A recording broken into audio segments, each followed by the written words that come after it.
All right, what's going on, boys and girls? So it's been a while since I've done a CTT video, and he gives his four reasons why he doesn't like Ubuntu. So first off, I do not care that you do not like Ubuntu. That is totally within your prerogative to dislike or like or find a distro that works best for you. Totally okay with that.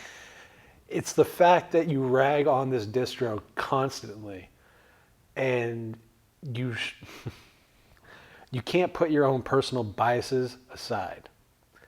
My problem with this guy is this is going to be the first guy people see when they come searching for Linux on YouTube.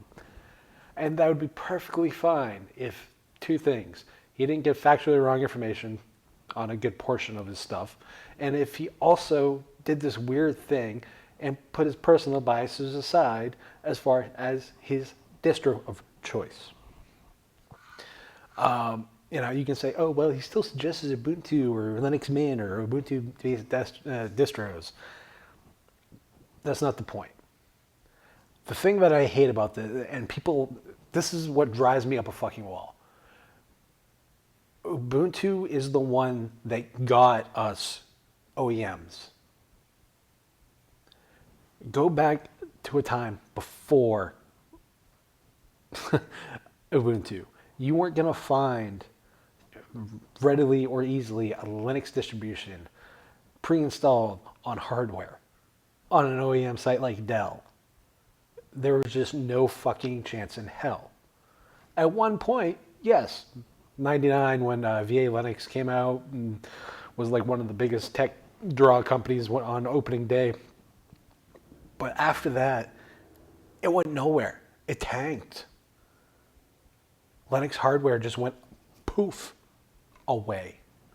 Ubuntu brought it back so that developers and consumers, people who need Linux, who need the flexibility of Linux, are given that choice.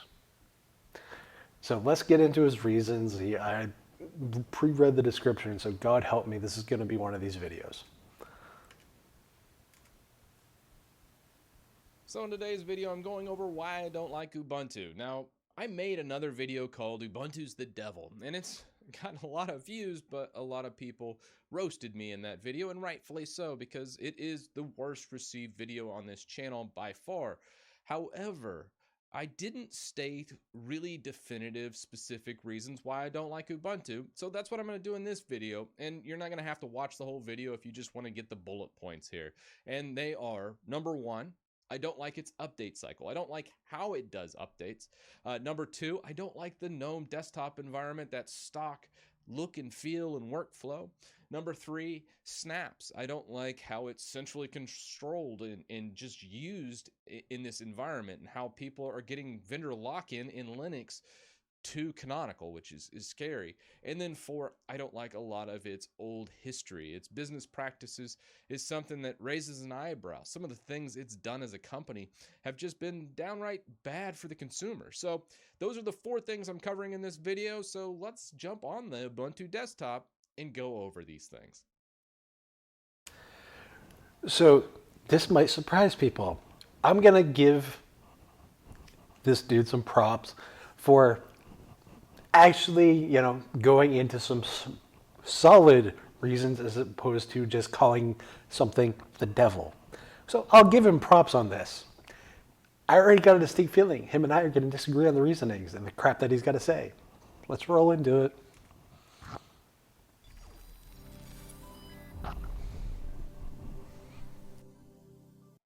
This video is brought to you by Pluralsight. I've used them to learn Citrix XenApp, Windows Server, and Linux administration. Here's my first reason.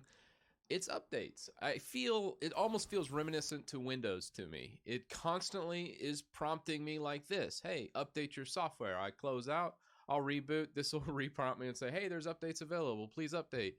And then also, it's a little worrisome, especially when you go into here and you have, let's go into all, you'll see this live patch. I've gotten rid of this. I've deleted it and gone into the system settings, removed it, and then it does an update and it reinstalls a lot of this stuff like Ubuntu Software Store. on updates. I don't like these packages. I removed them for a reason, and it just feels kind of forceful. So its update cycle is reason number one. Now, reason number two, why we're in here, is kind of the same. Updates. So you use Arch. Need I say more? If you're using a desktop in Arch, Octopi, any version of Manjaro, gives you this little thing that says, hey, you got updates. Hey, you got updates. And of course, when you restart, it does this weird thing. It's going to update the fucking repository information.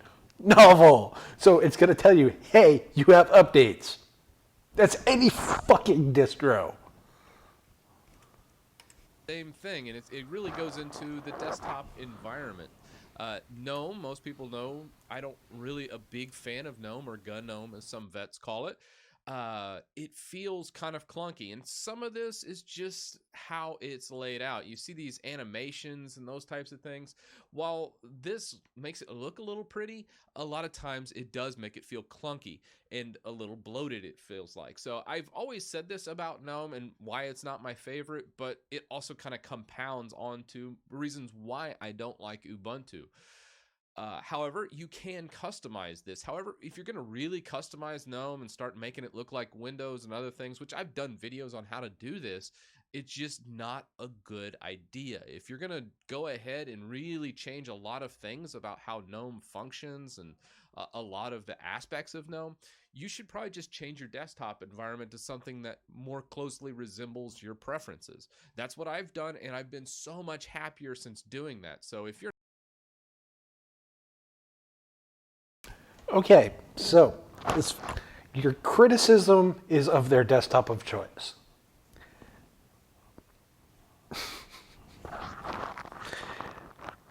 For the most part, their install of GNOME, mostly vanilla, was a dash to panel, dash to panel. That's really where they put a majority of their work. I will say, Canonical has contributed valuable updates, like 3.34, actually not sucking. The desktop feels responsive. Now, as far as the animations, here's this weird thing. People like eye candy. So that maximize effect when you go and use the fucking application launcher there, that gives an eye candy vibe. That is why it's there. Aesthetics matter. It's a weird thing. you're not a fan of this workflow, which many Windows users coming over aren't a fan of this workflow, I would switch over to Kubuntu, which has KDE by default. So if you're going to just have other stock settings, I never recommend a vanilla Ubuntu. Sometimes I do recommend Kubuntu, which I do like because it has that KDE look and feel, and it gets rid of this gripe of why I don't like vanilla Ubuntu, and that's just the GNOME desktop environment, as I'm just not a fan of it. But I do know there are some big advocates, and honestly, if you are want to, if you do want to go ahead and try GNOME and really learn it, you need to learn its workflow. You need to use GNOME how it's intended to be used, and I just have no interest in doing this. Well, see, here's part of the problem. If it's not for you, totally fine. And you can personally not like something. I personally do not like the workflow of Pantheon, which is elementary. But guess what? It still doesn't stop me from recommending elementary. My personal preference does not fucking matter. People are coming to a different OS. At the end of the day, they have to understand it's going to be different. That is a problem of you not explaining that it's going to be different. You can explain there will be similarities. You can explain there will be differences. That's a problem that falls onto the tech, not understanding his client. So that's why I don't like it. However, I will have a little caveat here. I absolutely love Nautilus. Its file manager is by far my favorite file manager. So one bright spot of GNOME for me is the Nautilus file manager.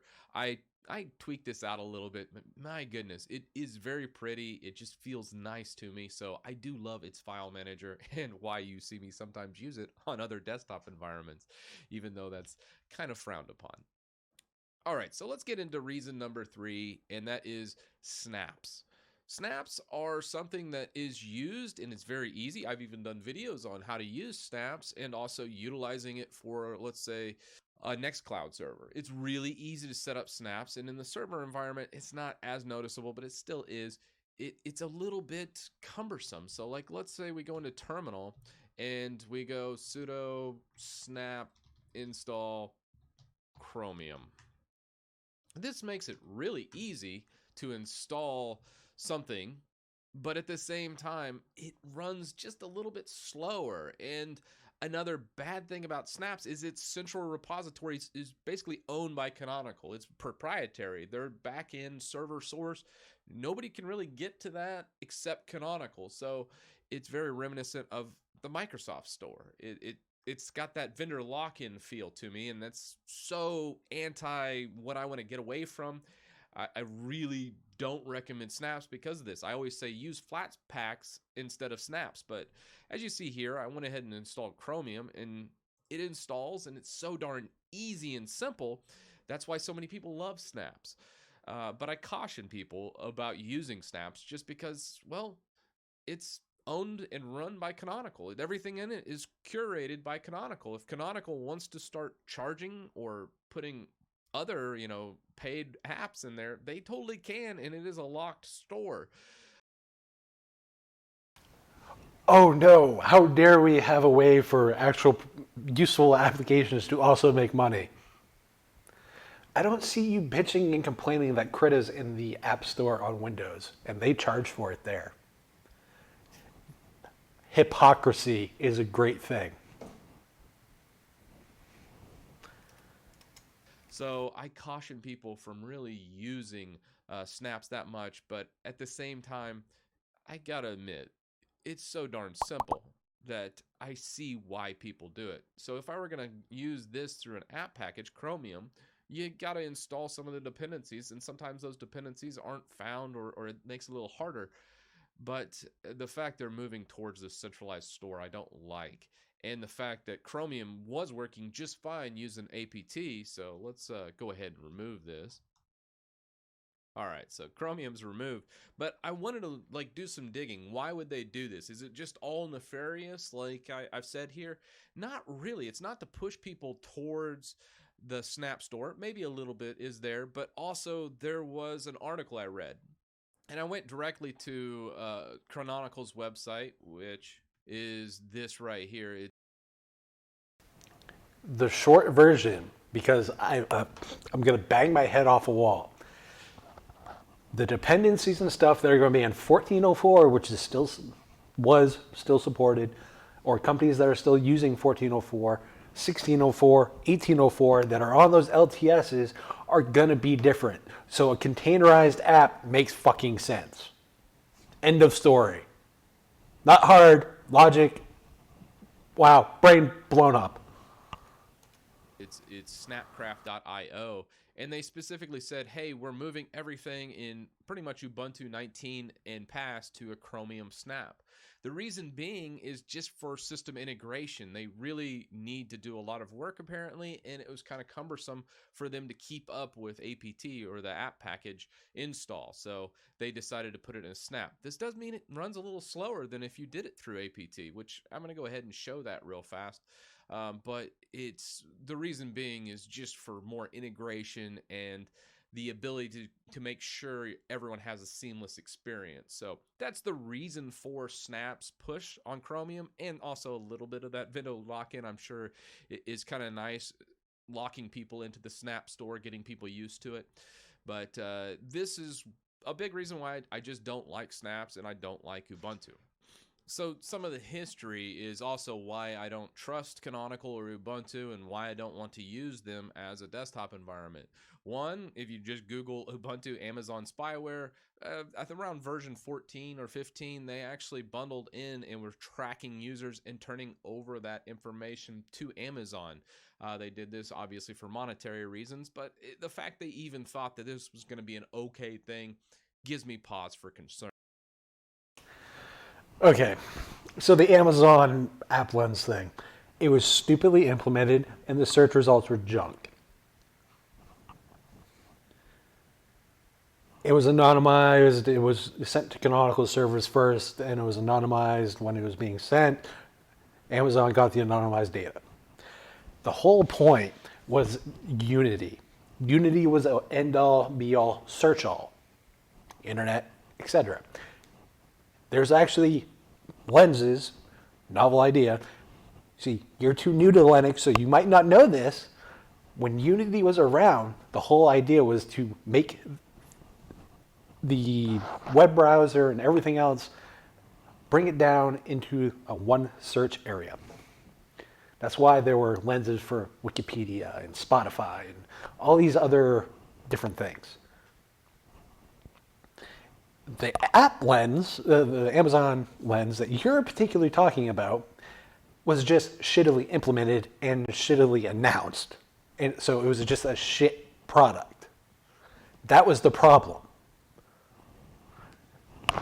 And the fact that they didn't give anybody a recommendation or a way to do it, get rid of it initially, you could sudo app purge the library, but it was just a shitty way to implement it. So if you're gonna start sucking Fedora's cock and saying, "Oh well, they wouldn't do stuff like this," Beefy Miracle, I would love to have a desktop that functions from time to time. There are plenty of these other companies and projects that have done just as dumb and stupid shit as Canonical. The problem is Canonical is the biggest one in them, so they're the ones that get hammered, which is ironic given how much you love fucking Red Hat, which is a $34 billion company that now IBM owns. Are you going to start bitching about them and this shit that they're going to start probably poking into Fedora? Probably not. It's funny what fanboys do. They can't look at stuff just for what it is. In that instance, in that moment. There's always a bigger picture. Yes, there's always a bigger picture to an extent. And yes, it was about monetization. God forbid. These guys have invested money in a product. They're looking for an ROI. Any business is going to do that. Red Hat did it.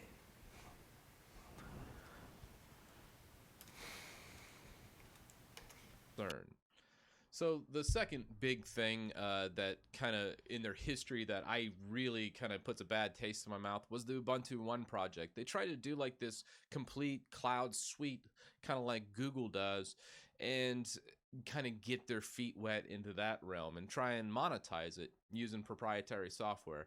Another reason why I don't like this, but it was discontinued in June 2014. It pretty much flopped, but I think it was on the market for several years and people were using it. But it's also something that just kind of like, it's one of those things that I don't like any of these monetization methods they've tried out in the past, and it makes me worried about their future. And one Ubuntu One. Do you use Dropbox at all?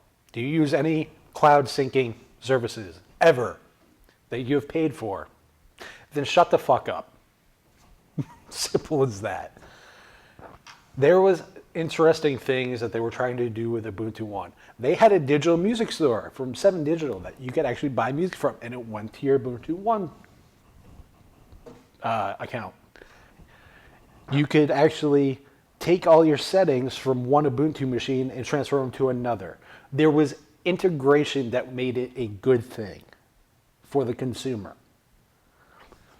Despite what you seem to think, and what you might not like is that these guys are trying to, yes, make money, but they're also trying to do things at a desktop level for the consumer. So Linux isn't always going to be a hacky hack system. Get the fuck over it. Like this to me is like the elitist nonsense that I see, which is interesting. I mean, Homeboy here has been using it as a desktop for less than a year, or a little over a year, whatever. I don't care that you like have your preferences, but like I can sit here and rag on Gnome. God knows I've done it, but at the end of the day, what do they contribute? Do their contributions outweigh the dumb shit that they've done? It's the same thing with the fact that you're using tech rights. God help me. The whole thing with it's like the whole thing with Stallman. You can have good contributions, but do those or do what you view as everything else get degraded over time? These guys have been doing this for over 15 years now.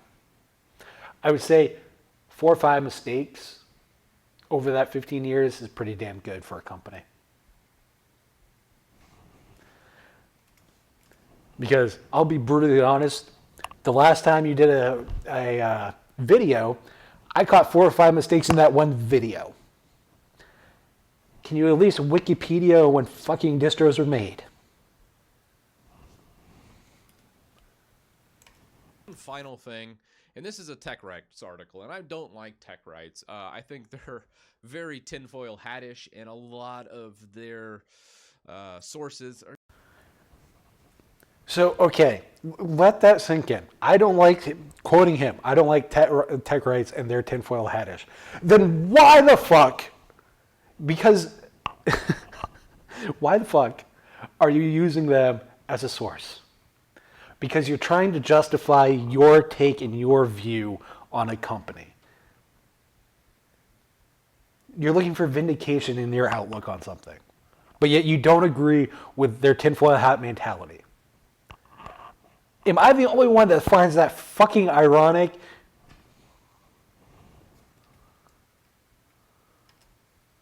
Are just very hearsay, very wishy-washy. But at the same time, I wanted to go ahead and give this third aspect of part 4 here about the proprietariness and them actually bundling in NVIDIA drivers, which is what this article is about. They're saying, hey, this is really messed up that they're making it by default. You can just install NVIDIA drivers.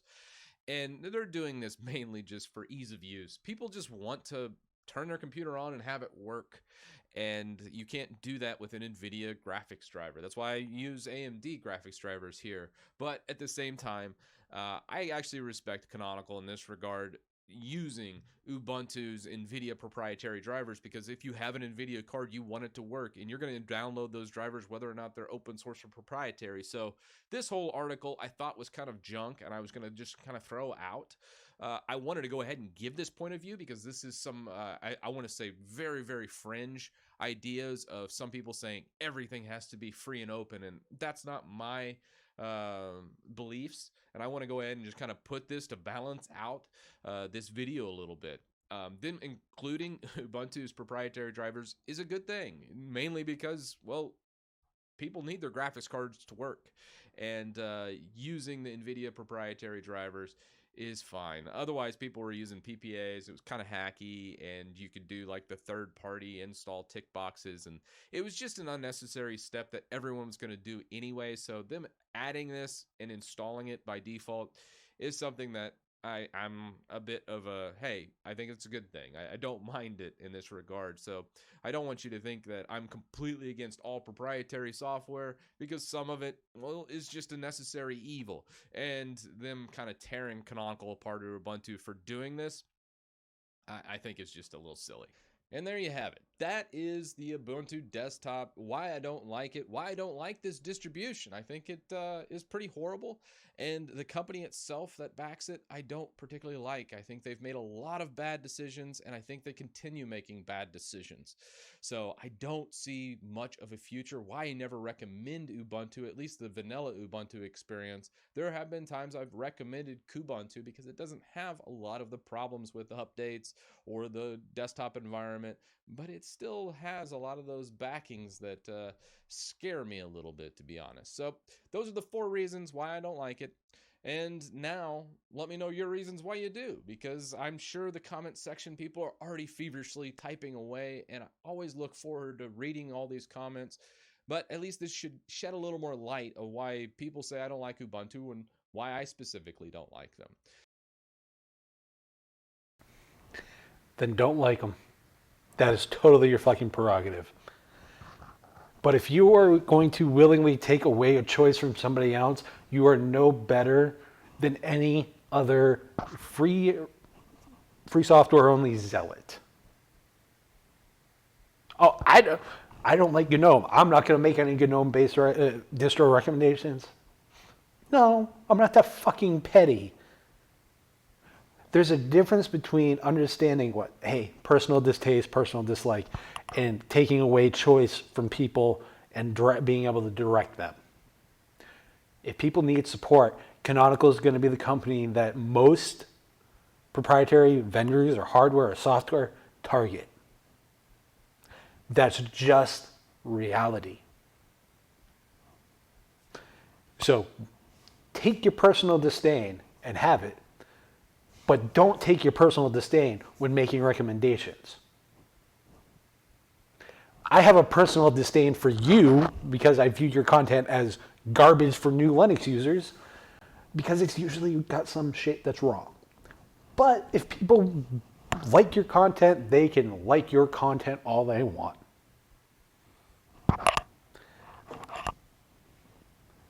I already know you don't like mine, but then again, I have plenty of people who don't like mine. I personally don't fucking care. I'm not here to kowtow to people who don't like an opinion or don't like a talking head, as you would call me, essentially. Or, sorry, I like substance, my bad.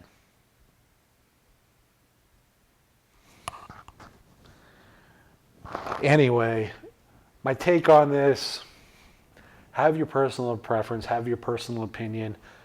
Don't use those to limit other people's choices just because you don't like something. Because then that makes you no better than the Stallmans and the other people that limit choice for other people. That's what I call a hypocrite.